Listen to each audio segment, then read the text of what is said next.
Hello folks, I'm Alex, this is Alex Unabridged, and these are my thoughts on the Body Snatchers by Jack Finney.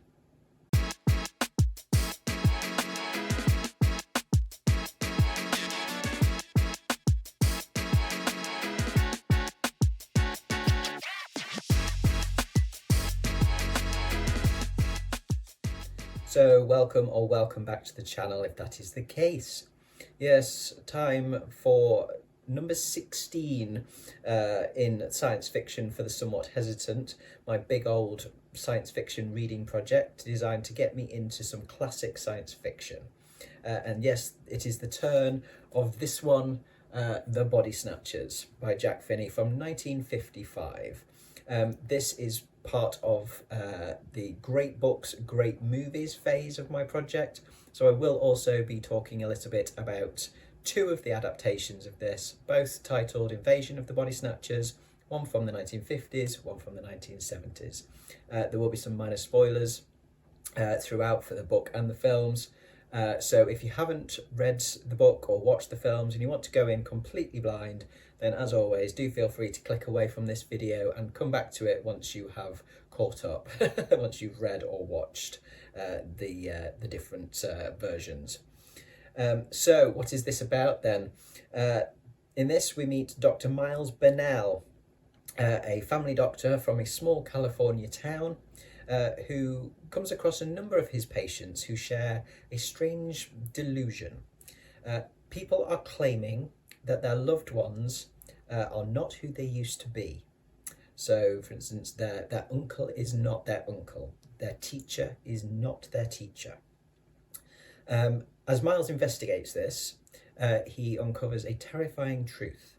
That large seed pods are producing exact duplicates of humans whilst they sleep, absorbing their memories and their personalities, but these duplicates are devoid of emotion and individuality and are part of a silent, insidious invasion.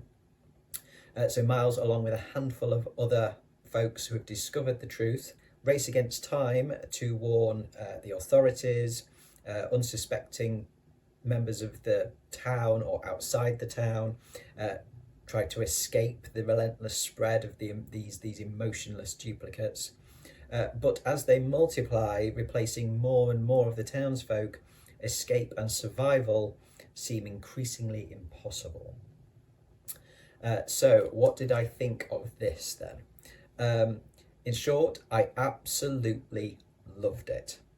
I couldn't put this down. I really couldn't put this down. I nearly read this all in one sitting. And it's not super long, but it's over 200 pages. But I had to make myself stop about 40 pages from the end because it was like 3 a.m. and I needed to get to bed. But yeah, it was extremely compelling. I loved the character voice of Miles, who narrates the story. He's telling you the story. I instantly connected with him. He is bright, likable, very reasonable, logical, very thoughtful character. And he's likable not just to the reader as well. I mean, he's a likable character in the town. He's the family doctor. He's somebody who is trusted.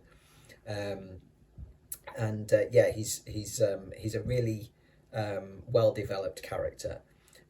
Becky Driscoll, who is kind of the love interest for Miles, is also a strong character in her own right. She was great. She felt like a real partner to Miles's character. And the other characters that we get to know better as well, like the Belichicks, Jack and Theodora. Jack's a writer. And Miles's psychiatrist kind of colleague, Dr. Manfred Kaufman, or Manny.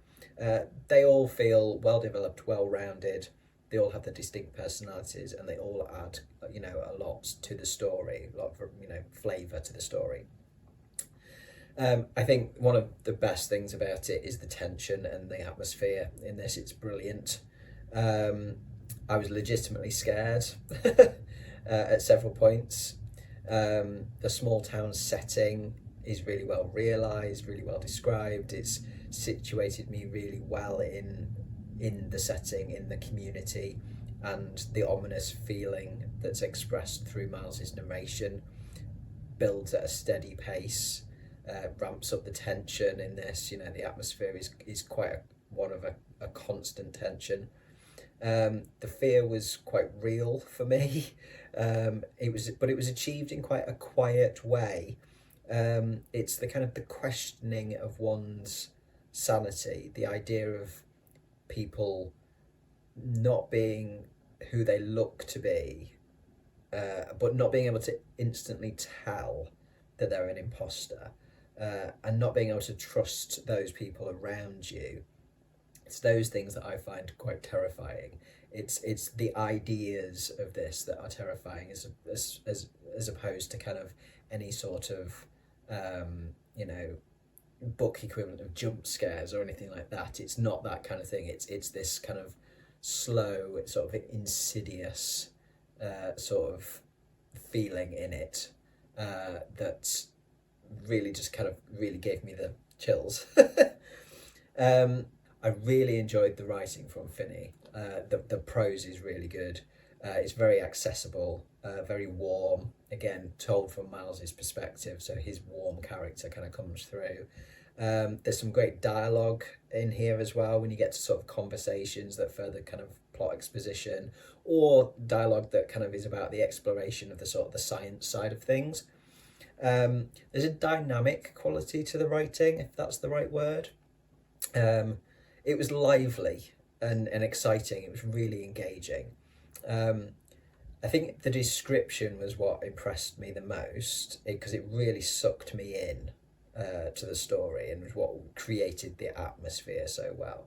And again, it's, you know, from Miles's perspective, and so it's part of his voice. There's a quote that I will read that just a bit I particularly liked. This is after like Miles and Becky and the Belichicks have all kind of tried to flee the town and actually then come back to a town that's very changed. I'd driven the streets of Santa Mira every day. I'd been this very block not a week before, and everything I was seeing now had been here to see then, except that you don't really see the familiar until it's thrust on you. You don't actually look, you don't notice, until there's a reason to do so. But now there was a reason, and I looked around me, really seeing the street and the houses along it, trying to soak up every impression it could give me. I couldn't possibly describe any specific way in which anything I saw seemed different. Yes, it did, in a way words can't explain. But if I were an artist, painting the way Etta Street seemed to me, walking along now with Becky, I think I'd distort the windows of the houses we passed. I'd show them with half-drawn shades, the bottom edge of each shade curving downwards, so that the windows looked like heavy-lidded, watchful eyes, quietly and terribly aware of us as we passed through the silent street. I'd show the porch rails and stair rails hugging the houses like protective arms, sullenly guarding them against our curiosity. I'd paint the houses themselves as huddled and crouching, alien and withdrawn, resentful, evil, and full of icy malice against the two figures walking along the street between them. And somehow I'd depict the very trees and lawns, the street and sky above us as dark, though it was actually clear and sunny, and give the picture a brooding, silent, fearful quality. And I think I'd make every colour just a shade off key. I don't know if that would convey what I felt, but something was wrong, and I knew it. And then I knew that Becky did too. So yeah, the way of like harnessing that kind of description from an artistic perspective to describe that atmosphere, I mean, as an artist, that's something I'm going to go for. But I just really like that. Really helped me picture not only what the place was like, but like how it evokes the feeling for Miles and Becky. Plot wise in this, the pacing is spot on for me. From start to finish, it was utterly engaging. It had explosive moments of excitement in it, or fear, punctuating sort of longer, more thoughtful sections where Miles and his friends are kind of trying to process what's going on, figure it out. The slower sections, however, were just as compelling as any of the more kind of exciting, maybe actiony bits. because you're figuring out what's going on along with the characters. I was rooting for them, and I was kind of feeling for them as they kind of questioned, what their own minds were telling them about this situation. The ideas in this are really interesting as well. The discussion on things like individuality and the loss of individuality, on human emotions and connection, on conformity, particularly the ideas and discussion, I think, around emotions and the prospect of losing them, the sort of cold kind of bleakness that would be a world without kind of human emotion. And that's something that Miles kind of brings up as well. There's a quote here. "All right, Miles," he said quietly, "so you know. We tried to make it easy on you, that's all. Because after it was over, it wouldn't have mattered and you wouldn't have cared." "Miles, I mean it." His brows raised persuasively. "It's not so bad. Ambition, excitement. What's so good about them?" he said, and I could tell he meant it. "And do you mean to say you'll miss the strain and worry that goes along with them? It's not bad, Miles, and I mean that. It's peaceful, it's quiet, and food still tastes good, books are still good to read, but not to write," I said quietly. "Not the labour, hope and struggle of writing them, or feeling the emotions that make them. That's all gone, isn't it?" So yeah, I really enjoyed those kind of bits about, human emotion and how important it is, the good and the bad, and the sort of discussions around that. This was written in the 1950s, in the middle of the Red Scare. So I can see how the idea of, people not really being who they say they are or who you think they are being quite unnerving to an audience of that time. I think the discussion about how people might react in this sort of situation is done well as well. Miles questions his patient's sanity to start with, but then ultimately his own as well, and is made to question it by other characters in the book. That's really effectively done. Finney just writes the characters' reactions really well. They all feel very identifiable, especially kind of things like the inclination to kind of make a joke of something, to cover a feeling of unease or insecurity, things like that. And there were just a lot of little observations about kind of the human condition, stuff like that, or human behaviour, human thought, from Miles that I particularly liked, that are just really relatable in our world, in the real world. Things like, we often say, "I wasn't surprised," or "I knew it would happen," meaning that in the moment of an event's occurrence, although we'd previously given it no conscious thought, we have a feeling of inevitableness, as though we'd known for a long time that precisely this was going to happen. That feeling, yes, absolutely. There's a lot of little things like that peppered throughout, which I just enjoy. It makes it feel much more relatable, definitely. So I could go on for a while about this, so I won't. I'll stop there and just say, obviously, I loved it. So let's have a look at my rating and see exactly how much I loved it. I will pop the rating up on screen. So for characters, I have given it an 8. Yep, I really enjoyed all of the characters in this, felt they were very well formed and all kind of interacted with each other very well as well. Miles particularly was, I think, an excellent character. Atmosphere is a 10 out of 10. It's another one where I'm just like, I love this atmosphere, this unsettling, ominous, tense atmosphere. Yet writing is a 9. As I say, really enjoyed the dialogue work and the descriptive work, but just overall, I think, there's not necessarily a lyrical quality to it, but there is some really beautiful prose in sections throughout, and just really effective prose. It's just very well constructed. Plot, I've given it a 10. There was very little about this plot. In fact, there was nothing about this plot that I didn't like. The pacing, as I say, was absolutely spot on for me. And the plot progression, it was all I felt very believable to me. There was enough discussion as well about sort of logic and, you know, rational thinking and them trying to figure it out. I couldn't see any holes. I may have missed some, but I couldn't see any. It just all felt so tightly put together, and I enjoyed every step of it. Ideas I've given a 9 to. There was plenty in there for me to think about, and it was all discussed in a really engaging way. And enjoyment is a 10. As I say, anything that makes me want to stay up all night to finish a 200 plus page book in one sitting, that means I'm enjoying it. So yeah, enjoyment absolutely is a 10. I loved it. So if I add all of those scores up and divide by 6, we get a 9.17 out of 10. I will round that down to a 9 out of 10. And this, of course, will go on Storygraph as a 5-star read. Another 5-star read. So that's 2 5-star reads just for this month, with Who Goes There as well. A very, very good month for me, for my science fiction. So yes, so I will definitely be looking at more Jack Finney stuff. I don't know anything about any of the other stuff that he wrote, but I will definitely be seeking it out. So then, the films. Quick note on the films.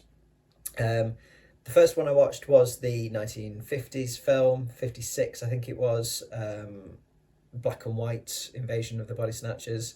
I enjoyed this a lot. This was really good. It had quite a noir kind of tone to it, and it was reasonably close to the book. The ending was different, and I definitely prefer the book's ending. But you know, it's film. You have to change certain things, and I didn't feel that it kind of lost anything by changing the bits that it did. It wasn't as tense. It wasn't as atmospheric. I think losing the kind of the writing, the descriptive writing and things like that from the book may have done that, because it was so good. It made me so, you know, so tense reading it. But it was still a good film. I've still really enjoyed it, and you know, the characters were all right. I think, you know, the portrayal of them were all as I would want, basically, from, you know, an adaptation. As I say, it's pretty faithful apart from towards the end, really. So yeah, enjoyed that. That was a good one. Then I watched the 1970s version with Donald Sutherland and Jeff Goldblum and a handful of other well-known stars of that era. Yeah, this one I didn't like so much. It was very different. Like, a lot had been changed. A lot had been changed for me in terms of like the characters. Yeah, the characters were very different. Kind of felt different in personality, definitely from the book as well. Like Donald Sutherland's character was Matthew Bennell, and he was a public health inspector as opposed to a doctor. And he was a bit of an arse, to be honest. I didn't like his character at all. I didn't like the character of Jack either, who was played by Jeff Goldblum. Looking at it as a film in its own right, taking it away from the book, it's a decent enough film. It's not that it's a bad film. It's not the sort of adaptation I want of a book that I've just thoroughly loved. I didn't get on with it. That's all I can say. I didn't get on with it. I didn't like the ending. I didn't like the characters. I didn't particularly like the feel of it in general. I'll give it that it was creepier than the 1950s version for sure. It was weirder. You got some really random weird stuff in it, like the dog man thing. Okay. It's like, if you've seen it, you'll know what I'm talking about. But yeah, it just not for me, I think. Just that's not the kind of adaptation that I want. But as I say, as a film in its own right, it's a decent enough film. It's not that it's a poorly made film or poorly performed film. It's not. It's good. But I just did not take to it. So I will stick with the book or the 1950s film. There is another film which I didn't get a chance to watch, which is a 1990s adaptation or something inspired by the 1950s film and the book, just called Body Snatchers, which, as I say, I haven't watched yet, but I will probably give it a go. So yeah, films, mixed bag. The nothing will ever beat the book for me. It's the prose, it's the description, it's the way that the tension is constant and ramped, over time, that I particularly love about it. And the characters are just better in the book for me. So there we go. Those are my thoughts on the Body Snatchers and a couple of the film adaptations. It's a cracking month for me with this and Who Goes There. And that finishes up that phase of great books, great movies. Next, we will be going into a short YA interlude for September, where I've got a couple of YA science fiction books to get through before we head into another bigger phase of stuff, of more classic stuff, more kind of thinky classic stuff. So that will do from me today, folks. Thank you very much for watching. Do drop your thoughts in the comments below. Do let me know if you have read The Body Snatchers and what you thought of it. And if you've read any more Jack Finney work that you can recommend, please do drop those in the comments. I would definitely be very grateful for any recommendations from you lovely folks. But from me, for now, that's ta-ra.